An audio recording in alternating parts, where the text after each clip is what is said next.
All right, so. Okay. All right, hello everyone. I'm Caden Stormsby. I'm going to be talking about TARS. If any of you guys have seen the movie Interstellar, then you know this lovely robot here is a very pivotal part of that movie. Well, what I'm going to be talking about, though, is not this robot. Oh, it's not. How do I do this? Not this robot. Okay. Oh, there, you got it. So what this TARS is actually an acronym coined by Professor David Kipping of Cambridge University, which is, he published a paper and a YouTube video that I watched and read the paper all the way through and was really inspired by it. So this paper that he wrote is about a torqued accelerator using radiation from the sun. So we're going to talk about what that means and why it's super useful and why it's exciting for this future of propulsion in space. So basically, TARS is a version of a solar sail. It's basically, if you imagine you take two solar sails, make one side reflective and one side absorptive, we know that a solar sail or a surface hit by photons will reflect those photons back. If it's reflective, it will impart twice the momentum and cause it to move with twice the force versus a perfectly absorbing material. So the idea is, in an ideal case, you get basically one side to be painted perfectly reflective or as close as you can get, and the other side perfectly absorbing as close as you can get. And what this will do is impart a torque. So this thing will start to rotate passively in space and store rotational kinetic energy. And this is really useful because you can then use that to, if you put some like probes on the end, you can release them when you're at a very high rotational speed, and that will cause them to fly really fast out into the solar system, and you can use that to image plants in the solar system, catch objects, or intercept objects, maybe like Atlas 31, for example, if all of the conditions are perfectly lined up and you get really lucky. Or even better yet, you just build a bunch of these and you place them all over the solar system and you're ready for whatever comes. This equation down here, I don't know if you guys can see it, you can probably see it better over there, is describing the shape of this object. So in order to reach the highest speed possible, you're limited by the tensile stress of your material. So basically what this is saying is it's better to have a smooth curved shape than to have just a square thing, because if it's square, it's going to have concentrations of stress along some axis.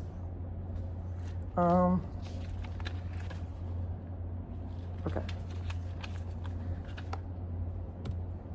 So here's another diagram. So this is something I drew last night. So solar sails are really cool. So if you have a solar sail and you, like just a normal one, not one that's like set to rotate, but you put it in space, it's really lightweight, and you put it close to the sun, but you don't impart any tangential velocity. That is, it doesn't move around the sun at all. You'd expect it to fall straight in if it were a normal object, but because it is getting photon pressure from the sun, it's going to push against the force of gravity, and that's going to keep it stable. And so then it'd be kind of like a geostationary orbit, except around the sun, except it wouldn't be rotating with one point on the sun because the sun will just rotate underneath it. So this would exhibit a similar kind of behavior. It would exhibit a non-Keplerian orbit because it's being pushed away and it's very light. So it's going to rotate, but it's also going to be pushed a little bit. So it's going to have some stable orbit, and it will be moving slower than you would expect in that orbit than if it were a classical Keplerian orbit. The material limits and stuff, like you can't get this thing flinging objects at like interstellar type speeds, but that is the goal that David Kipping was trying to get in his paper. But you can definitely use it for interplanetary missions very cheaply. So applications, okay. Propulsion, intercepting objects like Atlas 31, potentially. One thing that I'm really excited about, which I'll talk a little bit more about, is flinging probes to the sun's focal line, which is the line where the sun's curvature of space-time causes light that comes from behind the sun to converge to a line. So anything past that line, looking at the sun, assuming you could block it out, would see an Einstein ring. You can fly to outer planets in a couple years. You can maybe use it as a battery. If you're in space, you can just plug it in, apply the brakes, generate some electricity from that.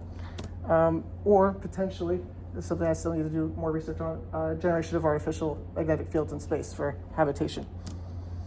So the idea is from before, if we have multiple probes, so instead of just flinging one probe from either end, you can have multiple and release them in sequence. And each time you release one, you're going to need to take a little bit of time to spin up, but that's not so bad, considering we're already at the maximum speed for the first probe. And then we launch multiple out to the sun's focal line, which is about 550 astronomical units, which is really far away. It's like 11 times further away than Pluto is. You fling those there. You look at the sun, block it out, and look at its Einstein ring. And in that ring, you're going to get magnification of some billion, trillion times more powerful than just your regular telescope. That's how much lensing, that's how much extra magnification you're getting by using this lens idea. And so this is a pixelated image of the Earth that I took using the magnification parameter and basically saying, okay, how big would Proxima Centauri be, which is the closest known exoplanet to us? How big would it look in the image of a 1 meter telescope if it were taken at this point? And this is what it would look like.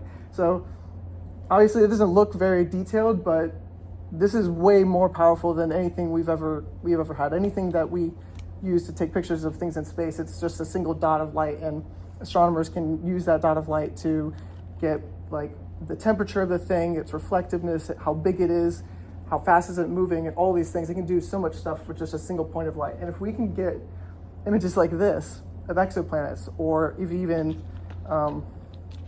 the surfaces of stars, we could see variable stars like pulsate. We could like Cepheid variables, they get bigger and they contract, and that's what causes the brightness to increase or decrease. And we know that just from a single point of light. But with this, we could literally see the star expand and contract. You could see so much crazy stuff with this. You could potentially detect exomoons around other planets. You could maybe detect exorings, like rings around other planets or asteroid belts. I think I might have gone a little bit too fast.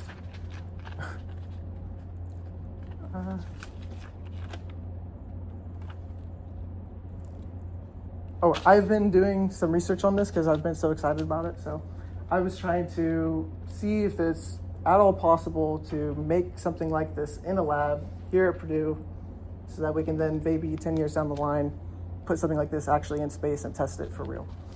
So I've been trying to code a simulation in Python, VPython, basically taking a 1 kilowatt laser, which is kind of too much probably, but assumed a 10 by 4 centimeter like square rectangular TARS thing, and I set it to rotate in a vacuum, just trying to see like how heavy and how fast can it spin under a certain power of the laser so that we can test it in a lab. But I talked to Professor Andy Young, and he suggested that I look into the thermal effects, which is a complicated finite element analysis problem. So I basically have to take the material, slice it up into like 10,000 different pieces and figure out how does the heat transfer through this thing so it doesn't, we can make sure that in the lab it doesn't like completely melt and disintegrate before we start doing any testing. But I'm looking for people who are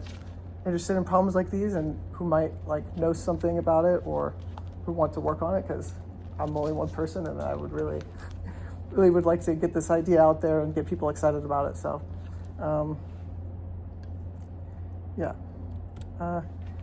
my references is just this one paper. I've read it all the way through.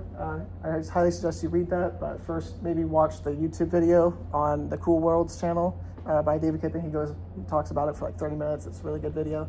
And if for any questions you guys want to ask me, just email me. There's my email. And yeah.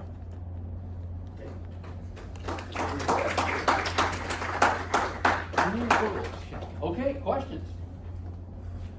Yeah. Do you remember from the paper, did he do like a estimation of how long it would actually take to accelerate it up to its maximum rotational velocity? Yes, he did. So he,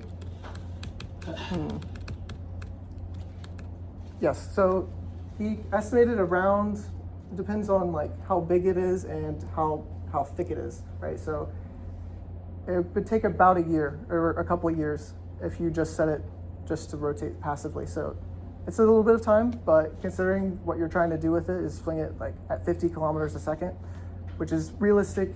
Oh, there was something I didn't talk about. Do I have time? Go ahead. Okay.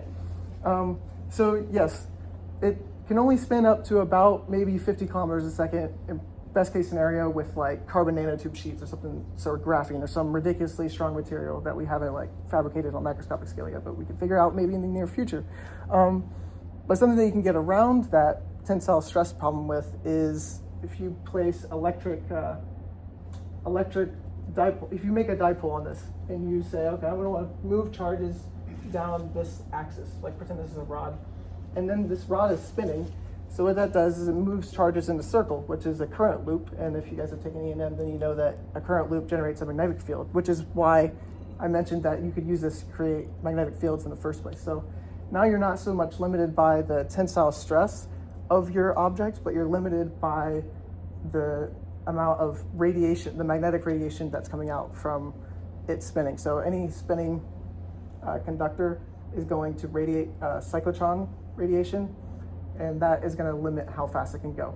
And what he calculated in his paper was about 0.1% the speed of light, which is pretty freaking fast. About 100 kilometers a second, or even at 100 on the low end, 1,000 on the high end, 1,000 kilometers a second. So really fast.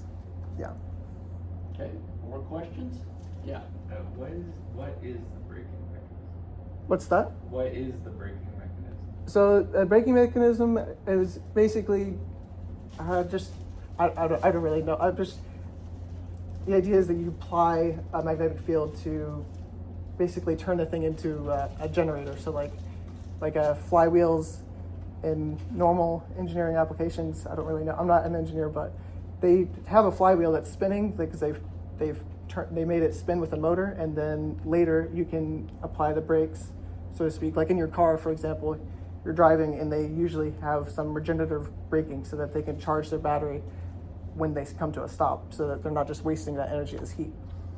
And you basically apply the same concept to this, except there's like basically almost no friction in space, so you could get a little bit better efficiency out of it. Although it's worth noting that when we do this in a lab with a laser, the energy efficiency is pretty horrible because most of it's going to go into heating the material. But in space, you're not really worried about energy. You're just worried about you're only worried about energy, but you're not so much worried about the efficiency when you're getting a free energy source from the sun. So, yeah. We kind of see how you could break it with magnetic fields, but that's, I teach E&M, but I have to sit down and try to work it out. I'm not sure. Yeah. Actually, that's the magnetic field help it not tear itself apart. Like if you wanted to spin at 0.1 C, wouldn't it just tear itself apart and destroy itself? So the magnetic field isn't what's going to keep it together. It's the electric field. So I'll be honest, I don't know exactly, but he mentioned it in his paper, and I just trusted him. So Okay, you have to go look at the paper. Yeah. You mentioned something, this is just general information. You put an archive up there, okay? Is it in peer-reviewed literature? I think it's in the process. There's been a lot of excitement Archive around it. means it hasn't gone through peer review yet. Okay. Yeah, it's a new paper. It was published a few months ago. So the different fields have different criteria for this kind of thing. Physics, which you'd think we're rigorous guys, right?